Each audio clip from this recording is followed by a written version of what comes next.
Good morning, everyone. This is Biz Chicks TV. This is the place where you can find tips and tools to help you do business better.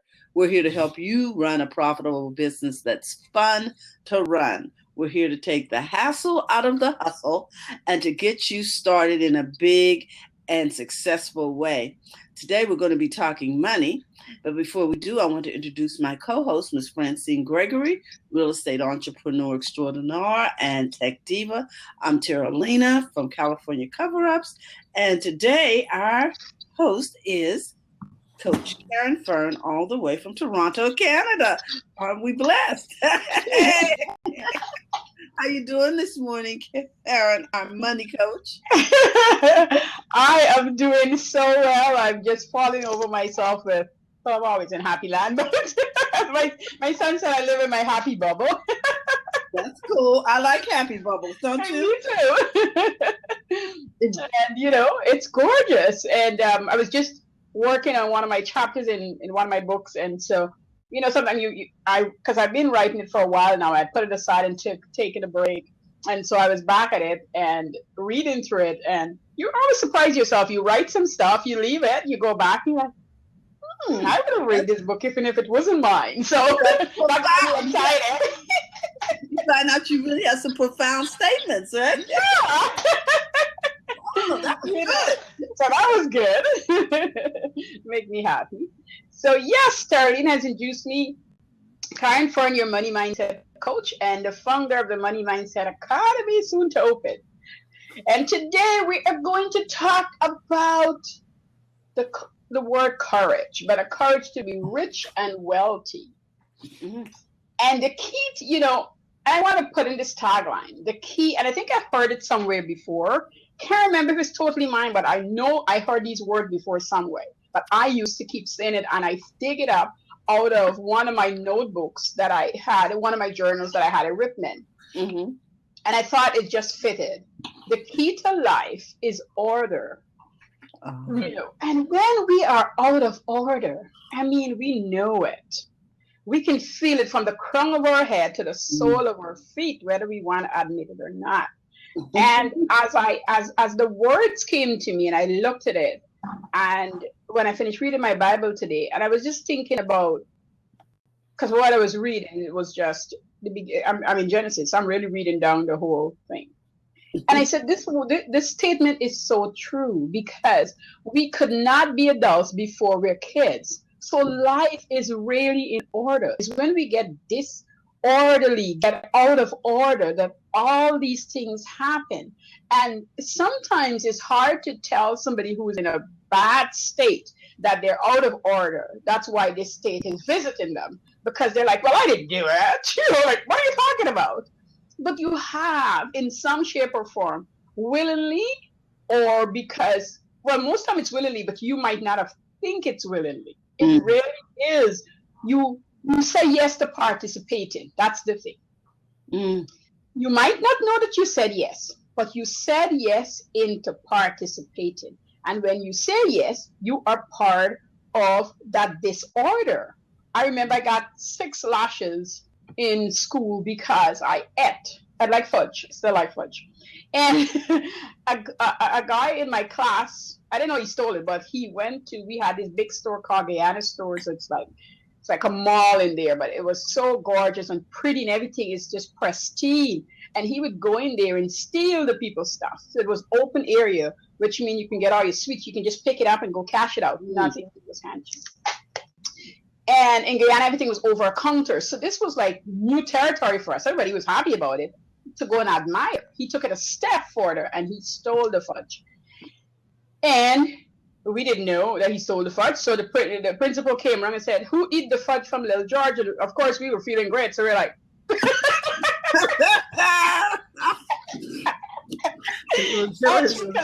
every hands were up and you got 6 lashes.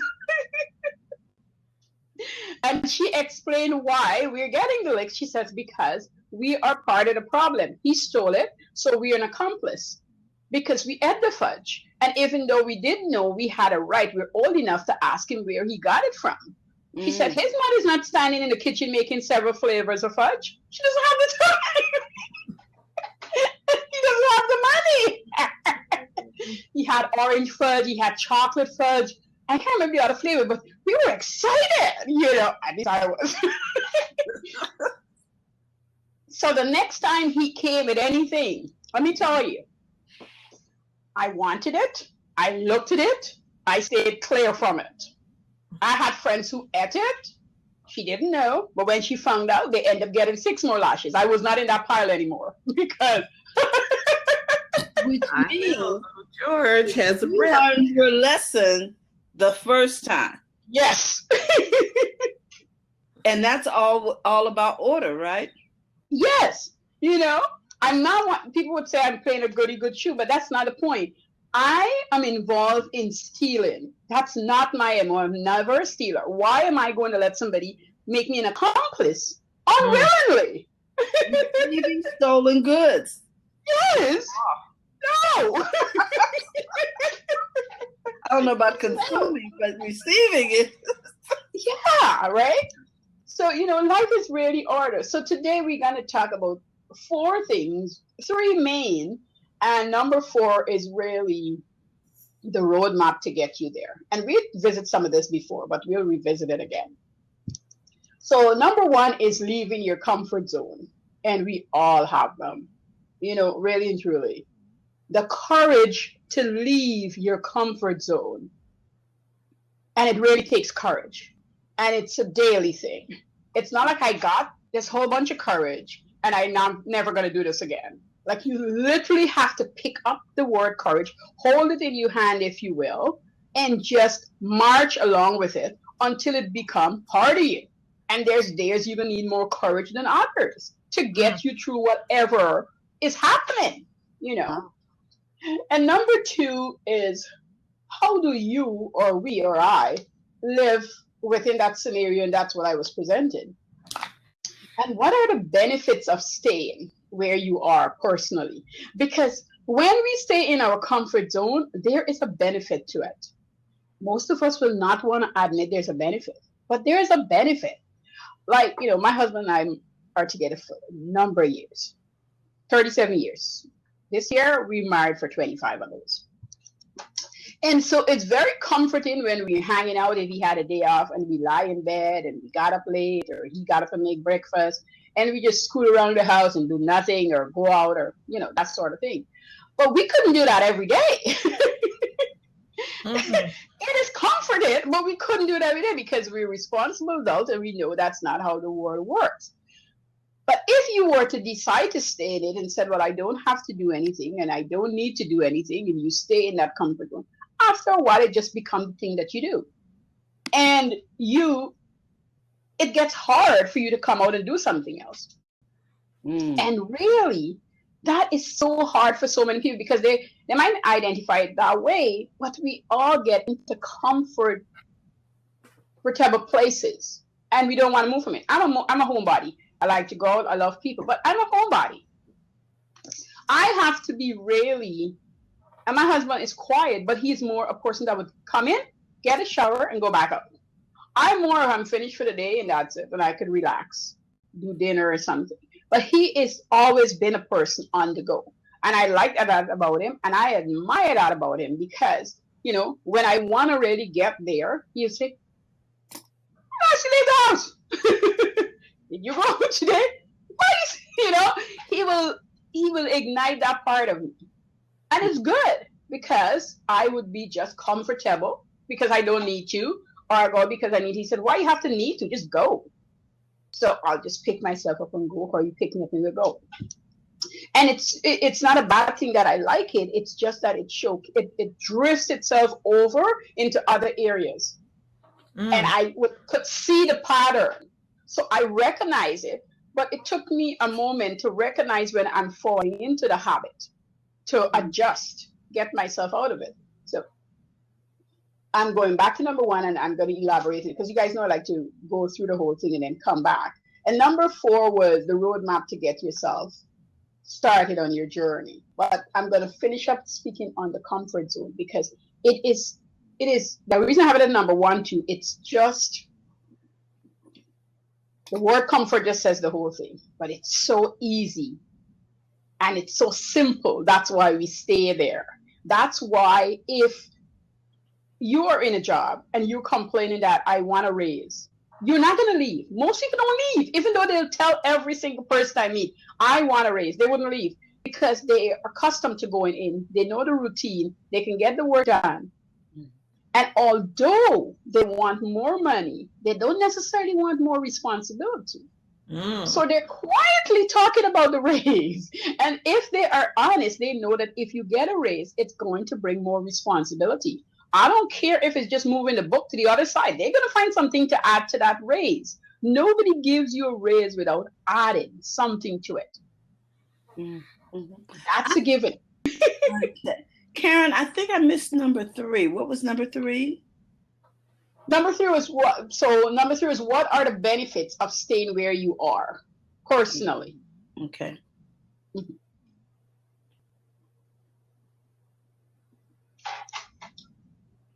And so you wouldn't want to stay there. You think you want to leave. So the people now who is comfortable, but comfortable in themselves, to want to move maybe into supervisory position or what have you,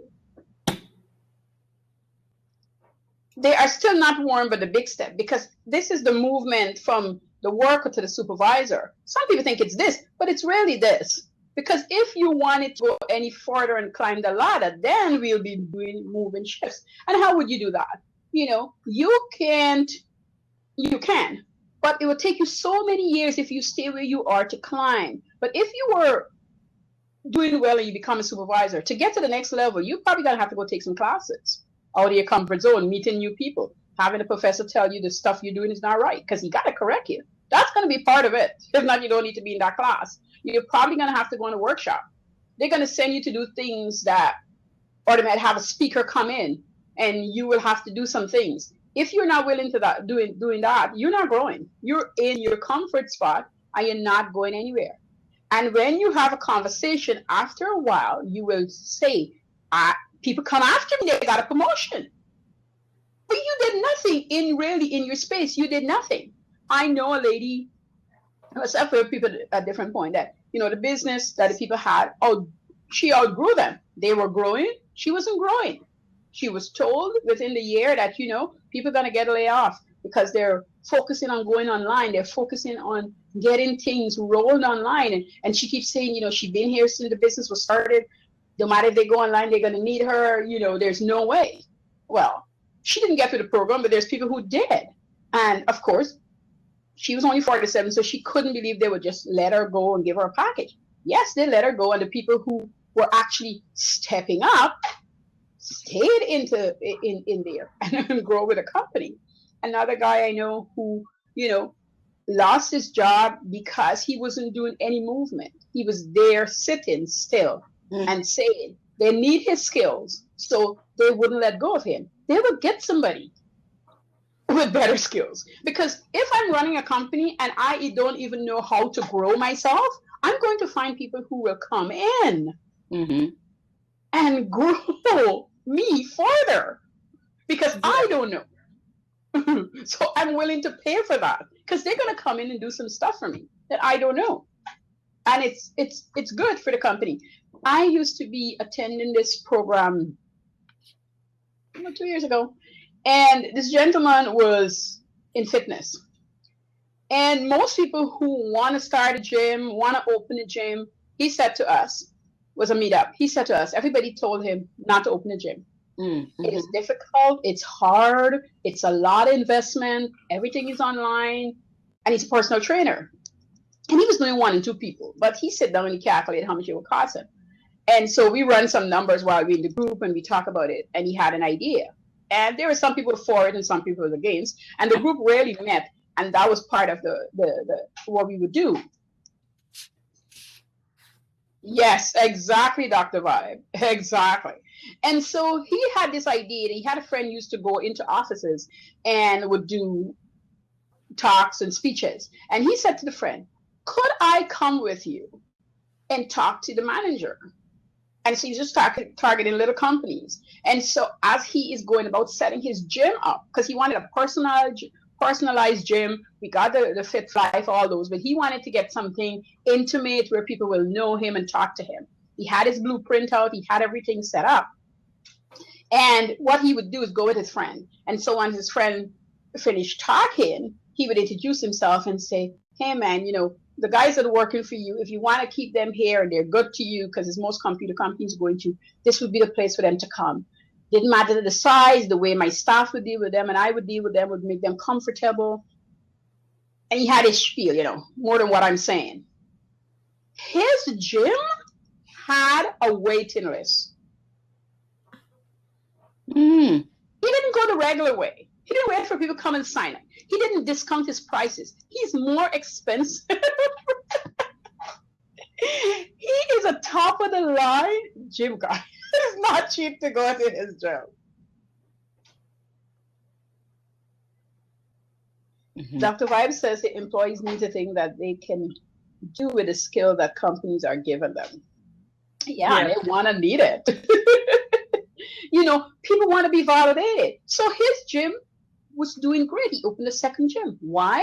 Because he has found a way how to sell, how to come out of his comfort zone. He says, kind of first time I was shaking when I gave my speech. But the bigger ladies that come up to me and talk to me, all they wanted to know when they go in there, they want to come to the gym that is the burly guys that are walking around showing off their muscles and make them feel bad. Because that's what gym does. They just walk up next to you and just make you feel like, what are you doing here? You're not looking as good as me. I hate to say it, but that's what they do. They intimidate people who is now trying to lose weight and is in no shape or form close to them, So he was able to step out of it.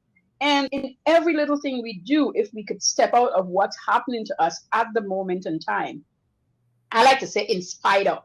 When you are going through the hardest time in your life, you are so deep in your comfort zone, it's not funny. You are so embedded in that nice, warm, cozy bed. I tell people I don't have a lot of enemies, but sleep is my enemy. I love to sleep. I enjoy lying in my bed. I've got a nice, comfy bed, and I love it.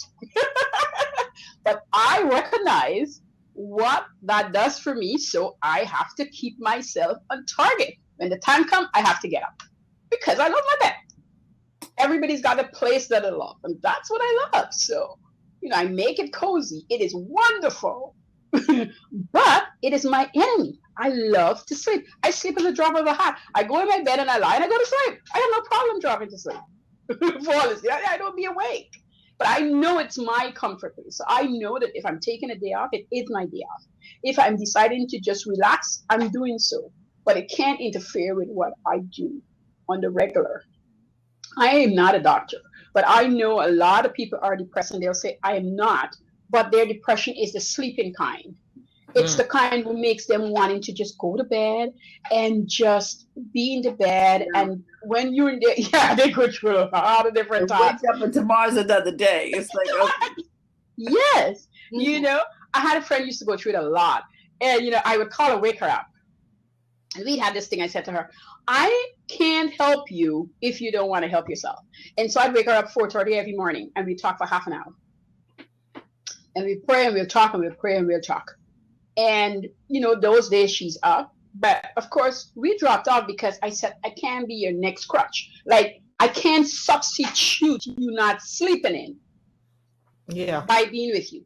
Praying with you is not a bad thing. Getting you up is not a bad thing. It's not that. It's just that you have shifted that habit. So you didn't really fix it. It's like when the doctor gave you the meds, you just shift to the meds, but it didn't really help you. You have to want to love you so much that you can get up and face you every morning. I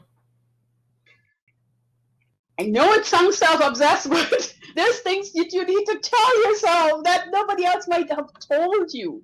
Or, it's hard. It's hard growing up if people didn't tell you, because that was one of the problems, that you're pretty. And some people really need to hear those words. I was never told that. But I just been a confident girl, period. And I asked the question, like, why I think I was. So if I want to change something about me, I would just change it, regardless of what I'm told. So when I was growing up and I turned a young lady, had a lot of pimples on my face, and I matured early. And so, kids spend a lot of time making fun of me. And initially, I was upset like any other kid, and I cried. And then I got over it, like, but I'm wasting so much time explaining this stuff. Like, it's just draining me. Like, I'm not good at being drained. I think that was my biggest thing. Like, whatever. Yeah, I got bumps on my face. What's next? Like, that's it. I'm not saying the pain wasn't there and it didn't affect me when they started, but I recognized and I went to the doctor and they told me there's nothing they can do about it. I have to go through the time of it and let it go.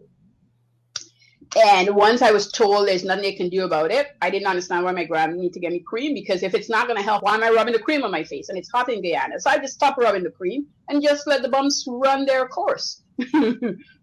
So they run their course, you know. And I look like what I look like. Because I can't change my face. There's a couple of things. I can't change my face. I can't change my race. I can't change my height. I can't change. There's things that I set out. I used to write. I used to sing. So I had a notebook, and at the back of the book, I would write all the things that I can change. Mm-hmm. Because as I told you guys, I went to a Methodist school. So we had to go to church. And they talk about things that you can change, that, you know, and blah, blah, blah. And so at the back of the book, I make a list of all the things I can change and all the things I could change. So I only work on the things I could change. The ones I can change, oh, God, you got it. That's it. And trust me, I wanted to be tall. So that was one of the things that I have to just get over. My kids laugh up to this day. Said, you see, my dad was tall. I married a tall guy because I wanted to make sure I got tall kids so you guys can't complain about what I complain about. I know it's ridiculous, but it's just my spiel. That is your story. Okay. I like the idea of having a list of what you can and cannot change, and working on the things that you can. You can. Yeah, because that'll solve a lot of time wasting. It's like, and anxiety. Yeah, like you can't do it. Like, my son is in summer school right now, and we were talking about how he learned and the note taking and what he can do, and that's what we were was last week. You're like, so how do you learn? What do you need? And we like went through the list of what he need, how he learned, and how he's taking in this information to pass the exam to get the credit. And he was like, boom, boom, this is what I could do, Mom. This is what I do, and this is how I get it. We identify, he write his midterms, he passed. He's good. He's got another 2 weeks to go. Because he knows how he learned. He knows what he needs.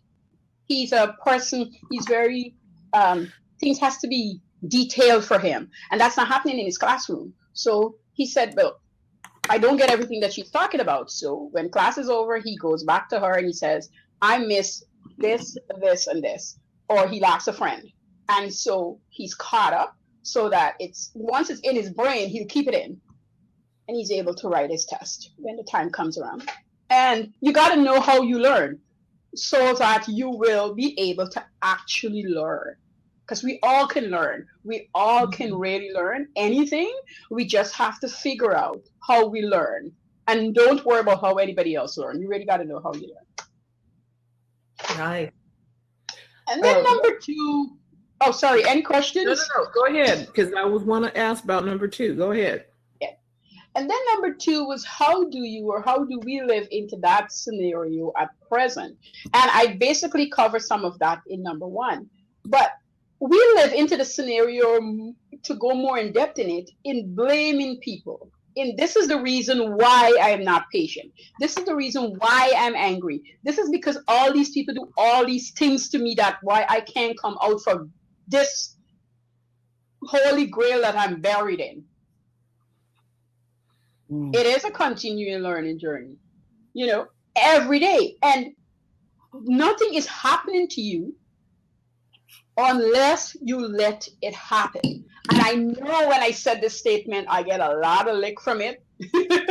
Generally, in my family now, you really, really allow it. There's always, always something you can do, even when you don't think there's something you can do. And I know everybody's not an extrovert like me, so talking is hard for lots of people. And so it's hard for them to ask for the help that they need to get out of whatever is holding them, because not everything you can do yourself. Some things you really can do yourself. You can pray about it. You can meditate about it. You can just be and wait and listen for it. But some things you need to ask people to help you with. Some things really you need to ask people with. And this here, I don't know if I was going to talk about it today, but this is part of getting out of, it's not a comfort zone thing, but it's more so of switching into understanding that it's part comfort zone, because if you're comfortable, if something bad is happening to you, and although you don't like it, but you are going often now into the shame land, into the place where it makes you look bad by talking about it, you might not want to talk about it. And so more of that comes to you, like if you were raped and you didn't tell anybody, and later on it went to the back burner, but it come and it surfaced on top.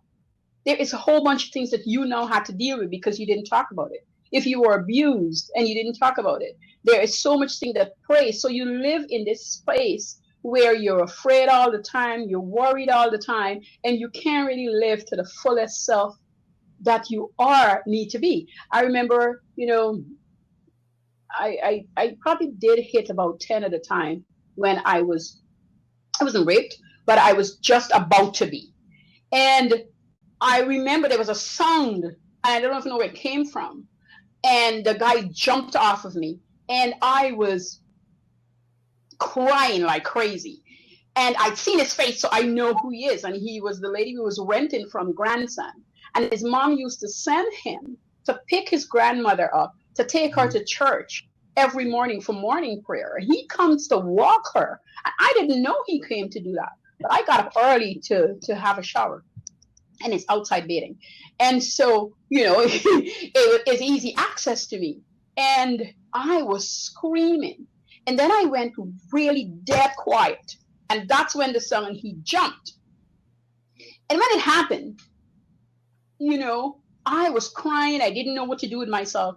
And eventually, because I know it was her grandson, I told my grandmother, but I don't know if she didn't believe me. And I don't want to say that she didn't believe me, but I started figuring that maybe she had experiences that it brought up some things in her so she couldn't deal with the talk. So when I approached her, we couldn't have the conversation. And by the time I got home the afternoon, I was like, I am going to tell this lady what her grandson did to me. And because he's a big man, he's in his 20s. And so I told her. And, she said, this is why he didn't come and walk me to church. That's how I know he used to walk her to church. And she said to me, I am going to deal with him. And so I was glad that I told her, because she told his mom, and he wasn't allowed to come back there anymore. And, her daughter was my grandmother's friend. And they were upset with me because I told about it. Because people look at the shame that it brings to their family. They're not thinking about what just happened to a young girl. But because I was a talker, I would not shut up about it. And I didn't only tell her, I tell anybody who would listen to me. That, you see this guy, look out for him, because this is what he tried to do to me, 6 o'clock this morning when I was trying to get myself a bath to get to school. And I wouldn't leave it alone. I was told to just leave it alone, but I wouldn't leave it alone. Because when you leave things alone, what I discover for myself is that it plays over and over in my head. And I will repeat it over and over without realizing it. And it's very distracting. I can't concentrate in school. School was really my place of refuge. And it was tapping into that. And I couldn't handle it. So I needed to keep talking about it until it was, I told a teacher, and she and I sit and had a really good chat about it. And kind of asked me what I can do. I think she shifted me when she said to me, so what I could do to let this not happen to me again? Like, could I take showers in the night versus in the morning? So that when I get up, it's just to brush my teeth because nobody's really around. And I agree. But Guyana is hot. So I couldn't see how that would solve the problem. So I went and told the same lady, I said to her, I said, we all call our moms. I said, this has happened to me. And, and she said, you know what? When you get up in the morning, here's my church time. I will come and stay with you. And if I can't, we'll get somebody else. And that solved the problem. That put my mind at ease. I wasn't limited to only bathing in the night, and I could still bathe. But for the people, could you imagine if it was somebody who didn't have the courage to tell somebody that this has happened to them, he would first of all think he can come back and try it again. And who knows if he had done it before. So courage is, and that's what we're talking today about. Courage is something that's in each and every one of us. And we need to dig down, even though this is a personal story, we need to dig down. And usually from the personal stories, we turn it into business and find that courage to do what we need to do. Hi, Donna. Hi, Ivy. Any questions before I go forth? Taking the courage to change your financial picture.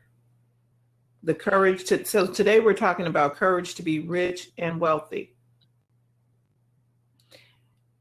And what I got out of that, you're going to have, so point number one was you have to leave your comfort zone. Mm-hmm. And point number two was how do you live with that scenario? Is that correct? Yes. Okay. How do you live with the scenario of leaving the comfort zone? Yes. Or, okay, how do you live that scenario at present? Because when you leave the comfort zone, you have to have a scenario. It's like smokers. When you're not smoking, you got to do something else because you're going to find a new habit.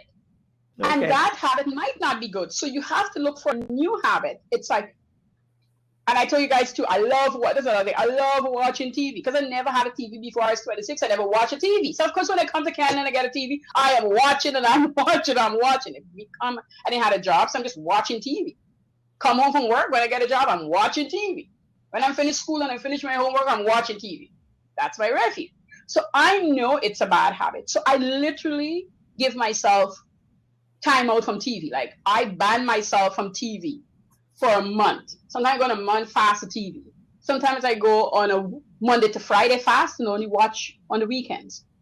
Because it's a habit that's, it really is not left me. It's there. I can feel it in my core that I'm drawn to and I want to do it. So I have to be deliberate. I have to say to everybody here, and this is a family of 6, I have to say, listen, if you call me in your room and you're watching TV, I can't come in because I'm not, well, what happened? I'm like, I'm just not watching TV this week. So if you want to talk to me, you either have to come in my office or you got to turn off your TV because I can't come talk to you because I'm going to see it. I'm going to be involved in it and you're going to tell me about the show. You're not helping me. You're adding to my problem. They know me by now. See, and that takes knowing yourself. Mm-hmm. Really takes knowing what your triggers are. So you have to create a new scenario. So if you're leaving the comfort zone on your, and taking the courage to be rich and wealthy, then you're going to have a new thing that you do. A new thought brings a new financial statement, which is what I learned last week. I'm like, okay, so what's the new thought? What's the new thought that's going to create the new action? Because you're going to have a different type of habit now. Because we're leaving the comfort zone. Where am I going? What is that going to look like? So I need to know that before I get there. Exactly. Okay. Because here's the other thing. If you've never been there, there's this fear. How's my life going to change? Am I really equipped to be wealthy? Do I deserve to be wealthy? All this stuff is working against us subconsciously. Yes. Because as we accumulate more customers and business gets better and better, we're like, this is different now. How do I live this life? Mm-hmm. Yes. And so how do we prepare for that? And how do we make that happen, Caren? Talk to us. Help us make the shift. Yes, it does require a shift because if just Terry said something just now that I've never been down this road before. And some people may never have had money before, may not have had wealth before, or even thought that wealth was a bad thing. and being rich was a bad thing. So now you're conflicted because I have it, but I was told this is bad. Now what do I do? Yes. Am I lifted up in pride? All these things start working on you. Am I humble enough? You know what I'm saying? And that's why some people self-sabotage and lose it all. Exactly. And the quickest answer, so I'm going to go through my list, but the quickest answer is, if you are worried about getting rich and being wealthy, think about a time when you were at your happiest. When you were at your happiest and when you love something really dearly. And just look at that as your wealth. Don't look at it in money terms yet, because your mind probably can't get there to the money yet. So think about that place. And when you're in that place, then you can start bringing the money to you, because it's hard when you haven't touched lots of money. And when you do touch it, that's why the book I'm writing right now called Little Dribbles, it's talking about that. You see, when you have a little bit of money and you understand how to manage and you become a good money manager, wealth is not a big of a deal that you make it when you don't have. It really isn't. Let's say you were paying $50 a month for your phone. And let's say you're paying $50 or $60 a month for your phone. But part of that payment was because you took the phone, and part of that payment was for the phone, and part was for the usage of the phone. Most people, when they're finished with that part and they're only paying for the usage, let's say it's $20 less or whatever, they are in happy land. What they don't understand, if you keep your brain at the level of the $60 and bank the 20, you will allow your mind to push you past that. You're on the threshold, because your mind is waiting for that 2 years. I tell you, you're waiting. I can't wait for I can't tell you how many people I hear. I can't wait for the 2 years to come so I can pay off of this phone, so that now I can have more money in my pocket. To do what? What do you want the extra $20 to do? Because you've been living your life without that $20. Put the $20 towards savings so you can invest it in something. That $20 is not yours anymore. It never was, because you committed to 2 years. You sign a contract. Now sign a contract for yourself. Once that 2 years is up, to put aside the same $20.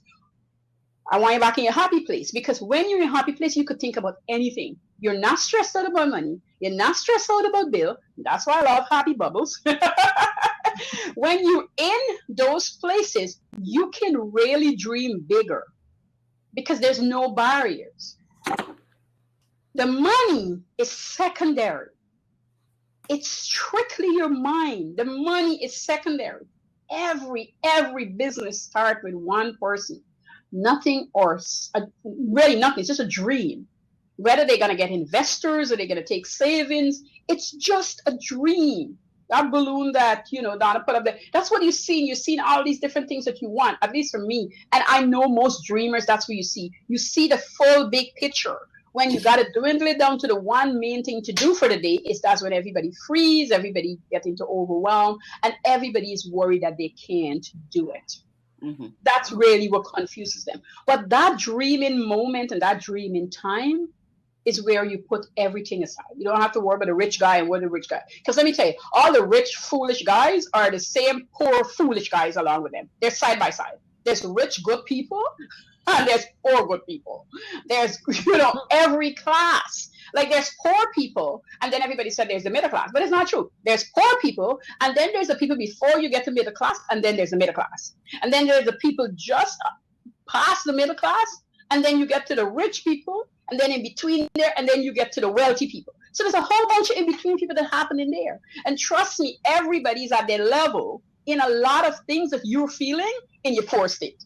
A billionaire is going through a whole bunch of different things that you can't even begin to imagine, but he still, or she, is going through them. They got different kind of expense now. They got people that is expecting things from them and waiting on them. They don't have to keep showcasing to everybody that they can stay at that level. There are pressures like you can't even imagine. You think pressure is hard to get you to that? Wait till you reach there. You're like fighting consistently to stay there. And not the kind of fight anymore like a poor or middle class to get rich. It's a different kind of fight, yes, but you're still fighting at different levels. And then more people more people are coming at you. And it would, you're right, Terry, Terry, how do you do it? It would bring more problems if you let it. Again, this is why you need to start right. This is why the key to life is order. Because if you were making tons of money and you set the pace, the people around you probably don't even know how rich you are. I am telling them. That's what. Until you're doing what you need and you're supposed to do. You know, I paid for my sister's education, I told you guys, for 4 years to go to school. But it wasn't without a cost to her. So she didn't expect me to just give her these things, right? I volunteered to give it to her. That's one. But to be able to travel is far. So for me to pay for the taxi every day, the taxi comes and it picks her up, drops her to school, pick her up back, and drop her back home. She had to work in my business. She has to tell you guys to make freezy those times. She got to make so many buckets of the freezy. That pays for that. So she's got a sense of, if she's not doing this, this is not going to happen. Mm-hmm. The books and that is fine. But where she's going to school is far. She don't want to walk to school. Trust me. She don't want to school. Person with size 2. She don't want to walk to school. So when you see she come home, before she do her homework, she get that part done, and then she go do her homework. Most people are afraid to put things in place when they have nothing. You got to put it then. When you put it in place then, people expect certain things from you without saying.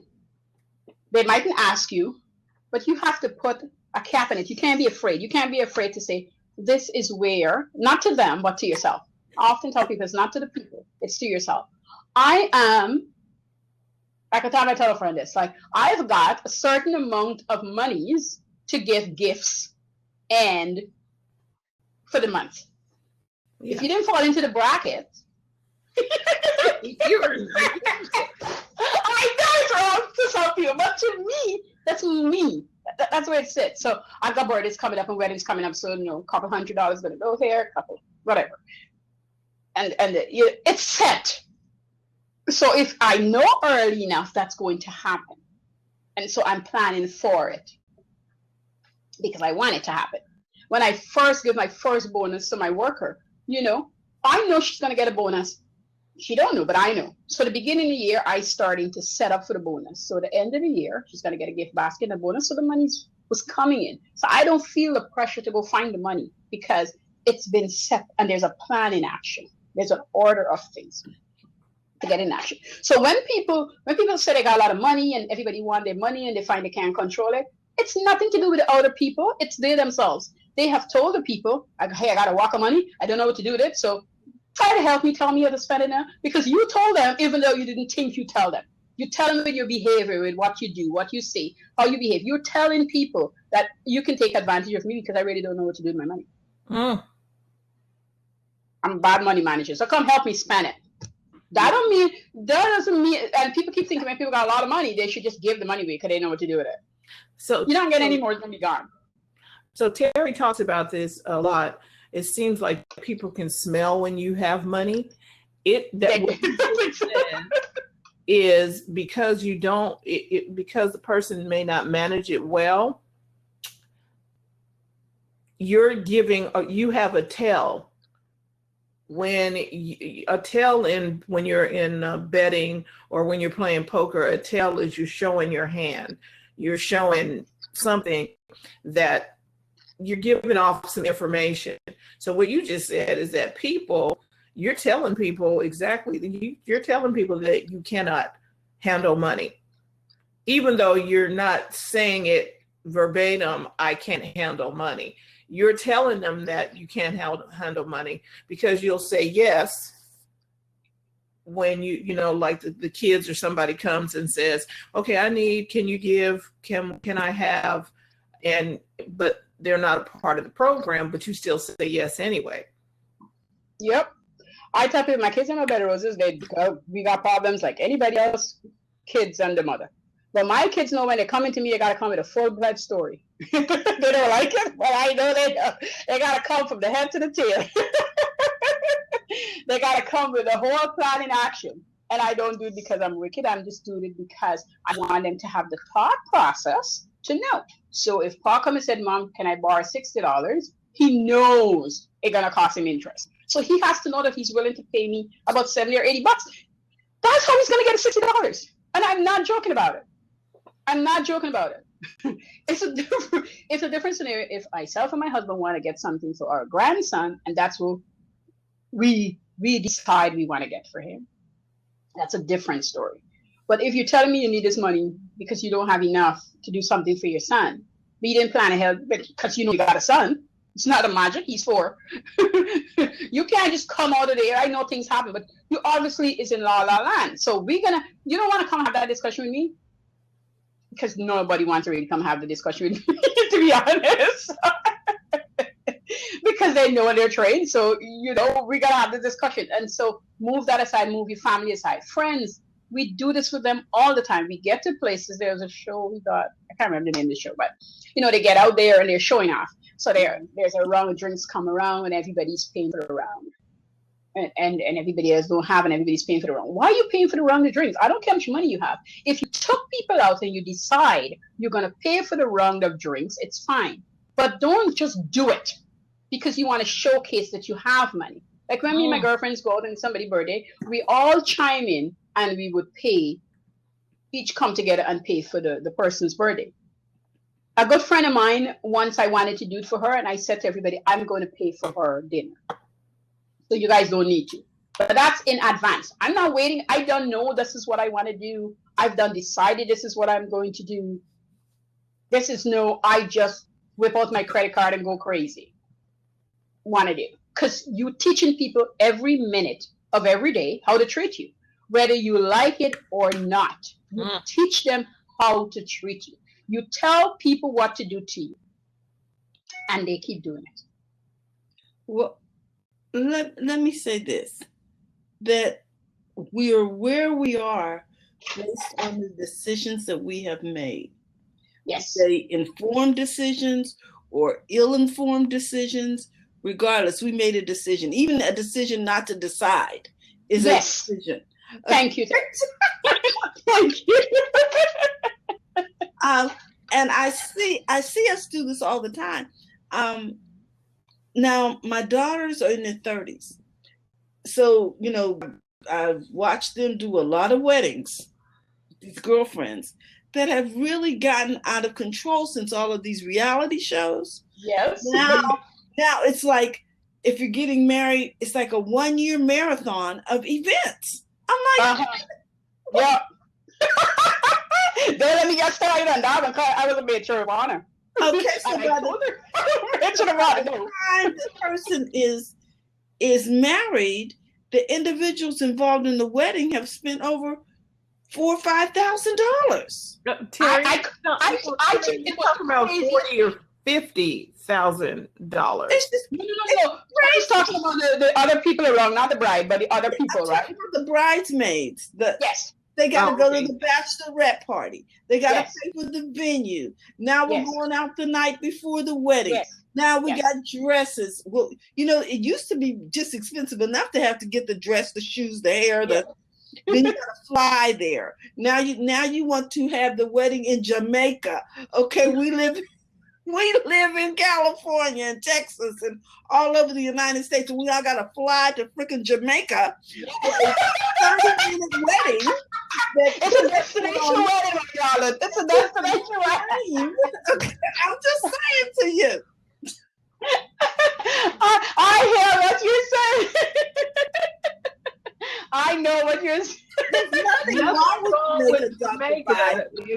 I'm just saying these destination weddings. It could have been Alaska. I'm just saying it ain't at home. It ain't around the corner at the local church. Okay. And that's because on a beach somewhere. Okay. But that's because people don't know how to address the situation. When I was a maid of honor and my friend, we stop and we talk about what I'm going to do, the calendars come out and we are like, okay, I'm going to hold the bachelorette function, totally my expense, no worries. I'm paying for my dress.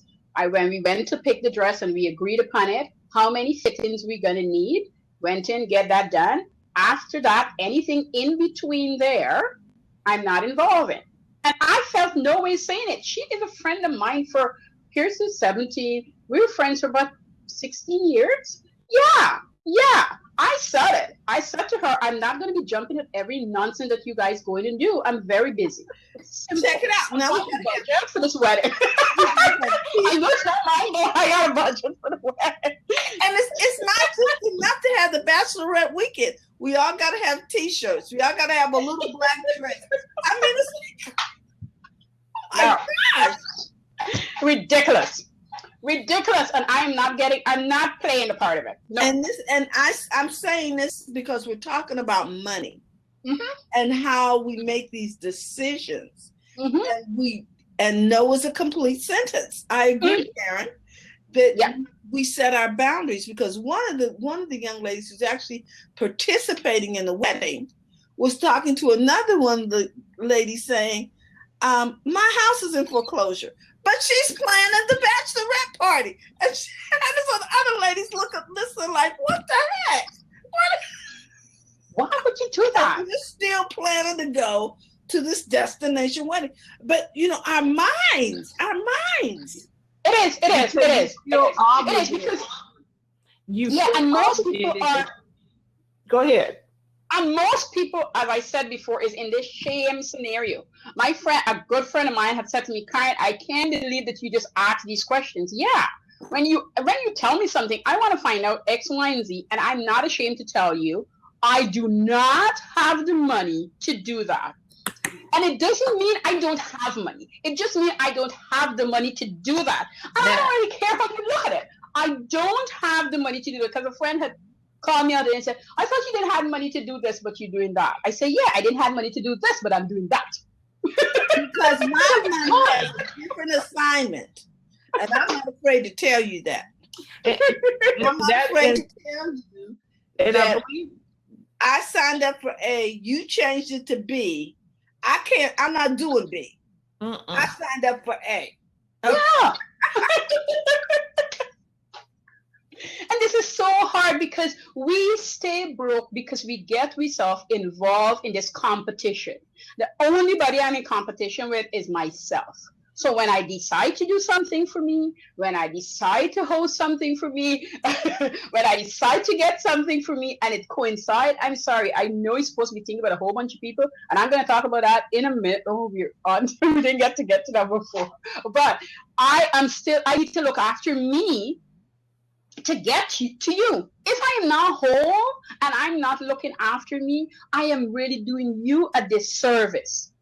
I am doing you a disservice. I'm going to go to Jamaica, wherever I'm going to destination wedding, and I'm going to be upset with you all the time. And when I come back, I might not even speak to you because I'm so pissed. Resentful. This is my house. I'm going to blame you. And then nothing to do with the woman. You see what I mean? You understand what I'm saying? And then you're looking at me crazy, like, why did you? And you're saying to me, why did you do it? I didn't ask you to lose your house. And then you'd be like, okay, that's it. You say, people, put the oxygen. Terry said that's why they said put yourself first. Yeah. So you got to do that. You got to do that in your life. You got to do that in your business.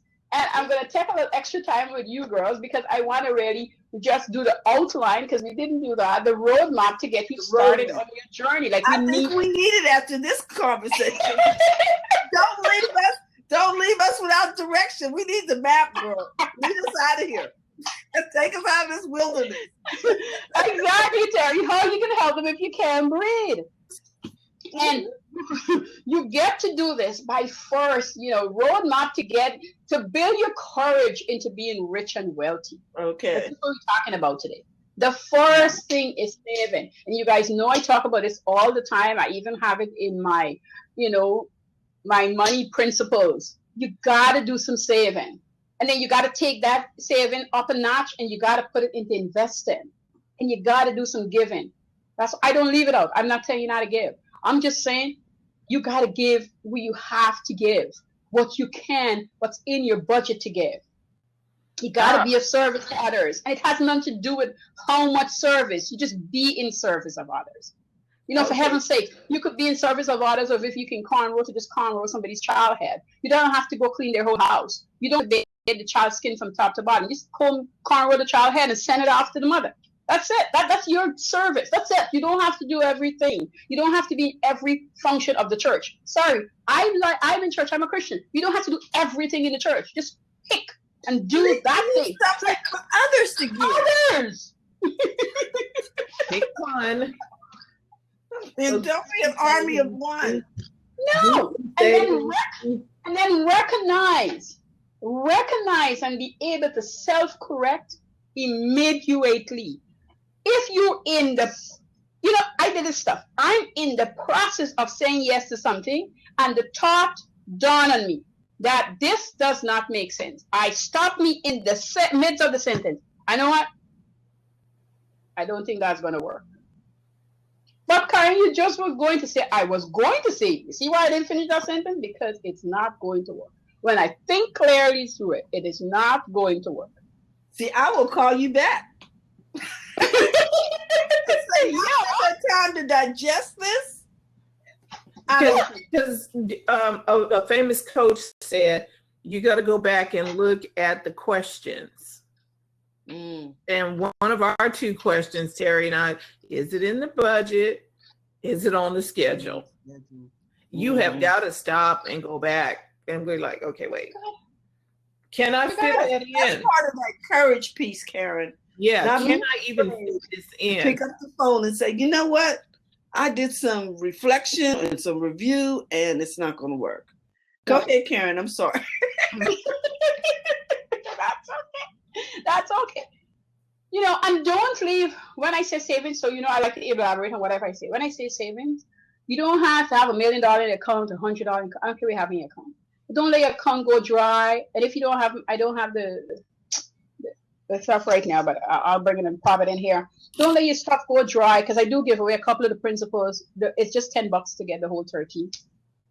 But don't go dry. Don't go dry in terms of your savings. If you see you're down to $20 in your saving account and you got bills coming in, don't come to 20 in there. Just come to money that's coming in now to take care of what needs to be taken care of. And if it's not enough, find a way to get more. There's always a way.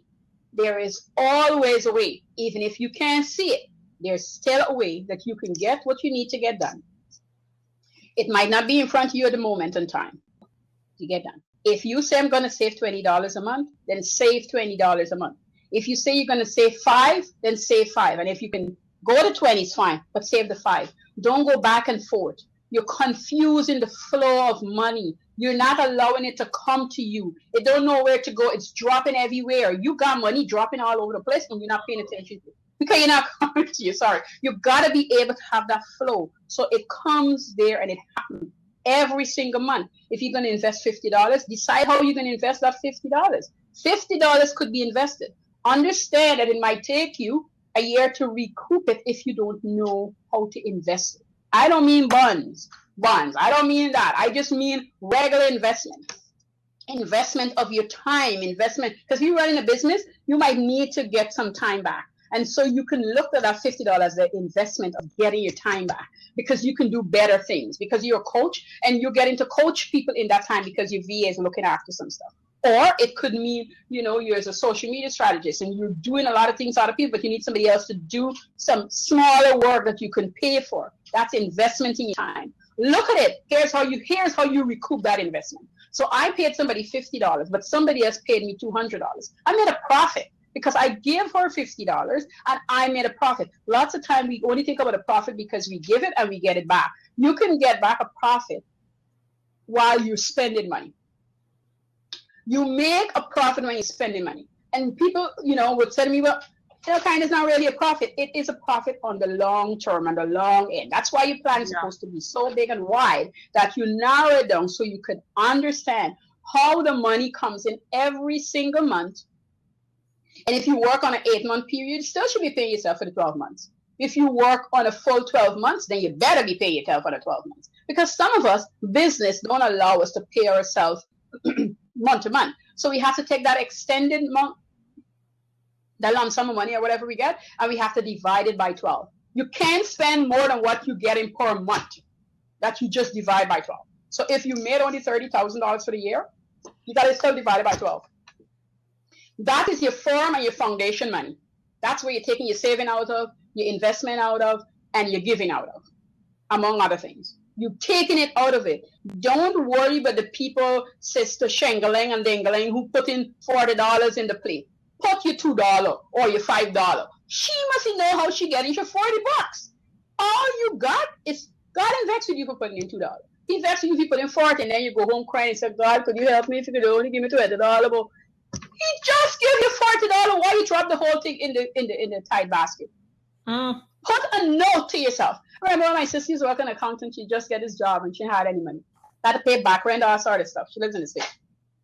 And she just put it up, and we were talking about it. She said, Karen, how long get tithes? Just put up. We made her make a paper up, put up a plaque and put it. This month tithe, how much she worked for, how much she's gonna give. It's sitting there. When the money comes in, she just paid the back tithes.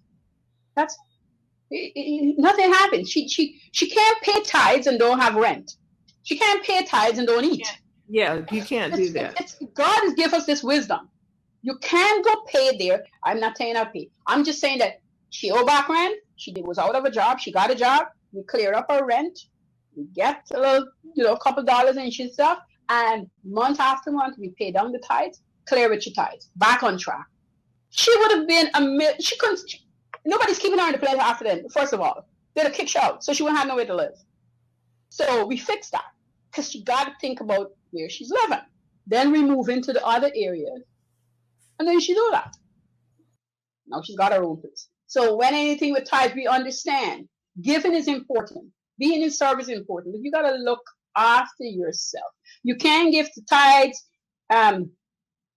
missions, and any other thing the church have, but then you go back around, and then you beg for the same thing that you just give.